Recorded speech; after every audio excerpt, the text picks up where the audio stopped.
కూడా social welfare మినిస్టర్గా ఉన్నారు, ప్రవీణ్ కుమార్ గారు సెక్రటరీగా ఉన్నారు.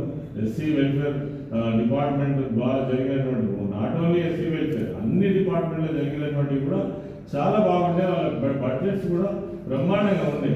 వాళ్ళకి అన్ని రకాల సౌకర్యాలు, ఈవెన్ నైట్ డ్రెస్ దగ్గర నుంచి, ట్రాక్ షూ దగ్గర నుంచి, షూ దగ్గర నుంచి, స్లిప్పర్స్ దగ్గర నుంచి ఒక ఉన్నతమైనటువంటి ఆలోచన కలిగినటువంటి పిల్లలుగా తీర్చిదిద్దాలనే ఆలోచన ఆ రోజు ఉంటే వాటన్నిటికీ మంగళపాడి వాటన్నిటికీ కూడా స్వస్తి చెప్పి ఇలా కనీసం ఫుడ్ మంచిగా పెట్టే పరిస్థితి లేదు. పిల్లలు ఎక్కడ ఉంటారో చనిపోతున్నారు. ఆ నమ్మకం కోల్పోవడం వల్లనే ఈరోజు అడ్మిషన్స్ రావడం లేదు. అదే కాకుండా మీరు అన్నట్టుగా అంతకుముందు పోటీ పడేటోళ్ళు, నేను మంత్రిగా ఉన్నప్పుడే చెప్తున్నా కదా, 50,000 సీట్లు వేకెన్సీ ఉంటే 4,50,000 అప్లికేషన్లు వచ్చినటువంటి పరిస్థితి ఉంది. అడ్మిషన్స్ పూర్తయిన తర్వాత 50,000 మనం ఇవ్వగలిగితే 4,50,000 అప్లికేషన్లు మాత్రం పెండింగ్ ఉండేది.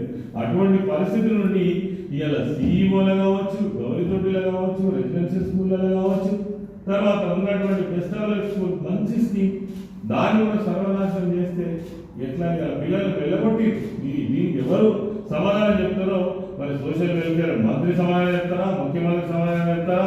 26,000 మంది యొక్క బెస్ట్ అవైలబుల్ స్కూళ్ళలో చదువుతున్నటువంటి పిల్లలందరినీ కూడా వాళ్ళ ఇళ్ళకి పంపించేసింది. వాళ్ళకి